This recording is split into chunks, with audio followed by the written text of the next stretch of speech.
Vamos a dar inicio a la materia aerodinámica, partiendo del tema 1, parte 1, la atmósfera.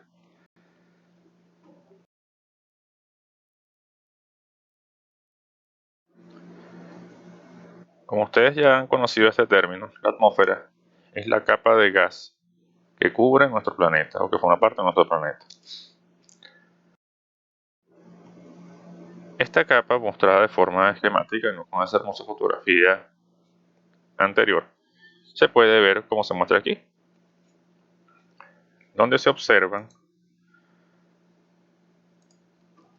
el suelo, o sea, el nivel del suelo, montañas, fíjate que son las montañas más altas, en forma referencial, no a escala, y nubes. Ahora, la atmósfera, en su primera capa, llamada troposfera, que es donde nosotros vivimos y la vida se ha desarrollado hasta el momento, que son aproximadamente los primeros 10 kilómetros. Imagínense el tamaño de esta capa, que el monte Everest tiene 8.849 metros. O sea que está dentro de esta capa y todavía queda espacio. La siguiente capa es conocida como la estratosfera, que alcanza aproximadamente hasta los 50 kilómetros de altura. Fíjense como forma referencial que los vuelos comerciales se llevan a cabo aproximadamente a 11 kilómetros de altura. La siguiente capa es la mesósfera, que alcanza hasta los 90 kilómetros. Un poco por encima de esta se encuentra algo llamado la línea de Kármán, que es el límite entre la atmósfera y el espacio exterior. Sin embargo, encima de esta sigue habiendo atmósfera.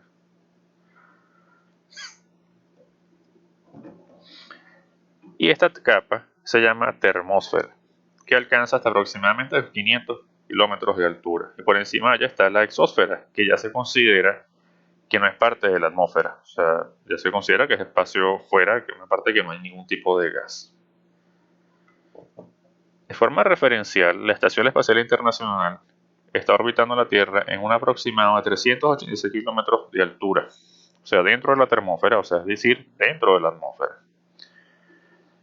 Todavía lo que se refiere a esto, que esta parte de acá todavía tiene gas.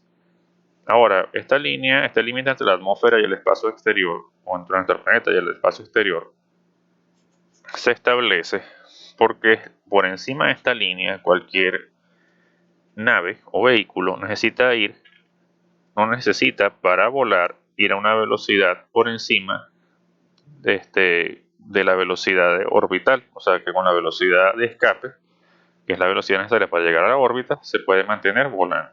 Y por debajo de esta línea necesita una velocidad aerodinámica para mantenerse volando.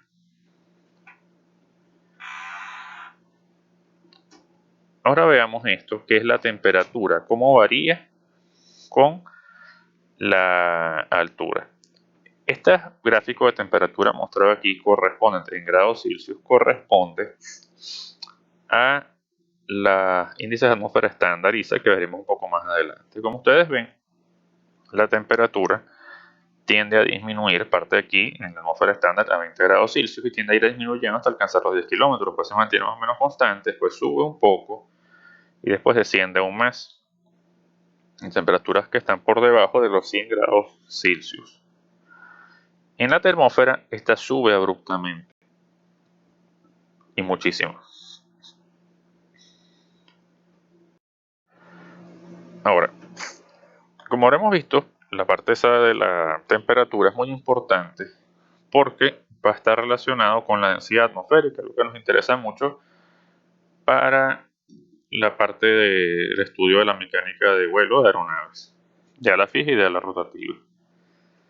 La densidad atmosférica entonces varía con la altura, porque varía con la densidad, varía con la temperatura y también varía con la cantidad de aire que hay por encima o de gas que hay por encima de esta a diferentes alturas.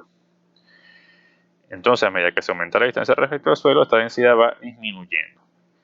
Como vimos en la gráfica anterior, los cambios de temperatura son progresivamente en disminución desde 0 hasta los 11 kilómetros de altura, que son aproximadamente 35.000 pies, que es donde llegan los vuelos comerciales, como mencioné anteriormente. Y a partir de este punto hay una caída de densidad que es mucho mayor. La composición química de la atmósfera en general, sobre todo en la troposfera, es mayoritariamente de nitrógeno. Un gas inerte para nosotros no nos hace nada, pero tampoco nos hace daño ni tampoco nos beneficia en general. 20,80 o 95% de oxígeno y en menores concentraciones de argón y CO2. En la atmósfera hay agua en forma de niebla, que son pequeñas gotas de agua suspendidas en la atmósfera, y en forma de vapor de agua, que es agua evaporada, que es invisible y se considera simplemente como humedad. Esta realmente no tiene ningún efecto en las aeronaves, sino solamente con la medición de la temperatura, la cual se aplica en los aeropuertos, lo que tiene que ver con la temperatura del bulbo seco y la temperatura del bulbo húmedo. Y eso está relacionado directamente con la cantidad de humedad, o sea, vapor de agua en la atmósfera. En cuanto a la niebla, esta no tiene ningún tipo de efecto en las aeronaves, más allá de que la tripulación no pueda ver si hay luz de día.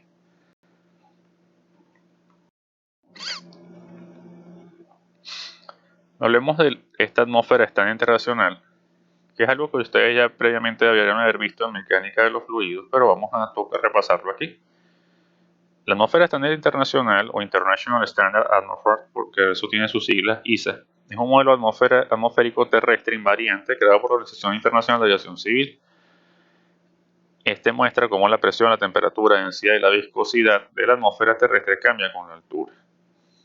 Estos modelos de atmósfera estándar, este es como que el que se logró por consenso internacional luego.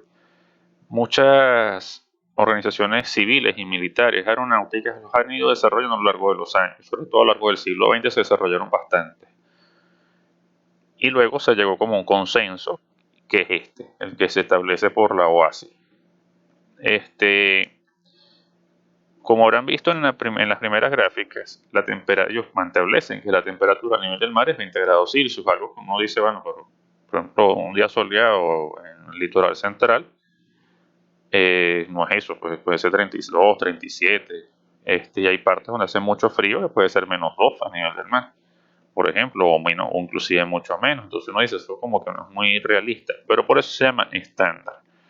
Se supone que este modelo es una forma estándar de ver las cosas, cómo varían respecto a una velocidad, a una temperatura estándar inicial a nivel del mar, y que esta debe ser recalculada dependiendo de las variaciones de los días estándares. O sea, dependiendo un día, si la temperatura a nivel del mar se establece a mayores o menores temperaturas, dependiendo de esto, lo que se hace simplemente es un cálculo basándose en los modelos de atmósfera estándar para saber cuáles serían estas variaciones. También esto tiene que ver con los valores promedios que pueda haber a nivel mundial y anual de las variaciones, porque, por ejemplo, ¿para qué se utilizan estas cosas? Por poner un ejemplo, para diseñar aeronaves. Entonces se quiere que una aeronave vuele a, no sé, 8.000 kilómetros, a 8 kilómetros de altura, o sea, el nivel del mar. Entonces uno busca en la tabla cuál es la densidad atmosférica y la viscosidad, y en base a eso hace el diseño de la aeronave. Uno sabe realmente que esto puede variar, puede ser más, puede ser menos, pero ya tiene un aproximado de cuánto sería. Por ejemplo, ¿para qué se utiliza esto? Y también se utiliza para lo que es navegación aérea, para saber cuántos son las variaciones. Por eso es que hay estaciones meteorológicas que miden constantemente los valores y establecen en base al modelo de atmósfera internacional cuántos serían los valores por encima de las cabezas de estas estaciones meteorológicas para que las tripulaciones de las aeronaves lo sepan. Ahora, este modelo, visto con una forma muy matemática utilizada para aeronáutica, vamos a verlo por debajo de los 11 kilómetros de altura. Y simplemente se establece así, que la temperatura es igual a esta ecuación, igual a 288,15, porque está en kelvins, menos 0,0065 por la altura que debe darse en metros. Eso nos da la temperatura. Con la temperatura se estima la presión atmosférica. Acuérdense que la temperatura debe estar en Kelvin. Con la presión y la temperatura se calcula la densidad atmosférica y la velocidad del sonido. Ahora, por encima de los 11 kilómetros de altura hasta los 80 kilómetros de altura, se establece que una temperatura constante de 216 kelvins. Y con esto se calcula la presión. Una temperatura, la presión, se calcula la densidad y la velocidad del sonido. Esto es una forma, un modelo matemático de lo que se conoce como la atmósfera estándar, para no estar buscando en la tablita cada cuestión. Y para que, por ejemplo, eso se utiliza mucho porque cuando hace falta hacer un código que lea la atmósfera estándar, entonces directamente lee estas ecuaciones y ya están estandarizadas según la ISO 25533. Sin embargo, pueden ver gráficas como estas en la mayoría de los libros de mecánica de fluidos y aerodinámica o mecánica de vuelo que establecen las características de la atmósfera estándar en unidades internacionales y en unidades anglosajonas. Como lo ven, muestra a diferentes alturas cómo varía la temperatura, la presión, la densidad, la velocidad del sonido y la viscosidad. Con lo cual ustedes pueden calcular diferentes cosas, por ejemplo números de Reynolds, números de Mach, establecer cálculos de velocidad, de presión, de fuerzas y otras cosas más que ya veremos más adelante. Agradezco su atención y vamos a continuar el tema 1 en la segunda parte con la velocidad.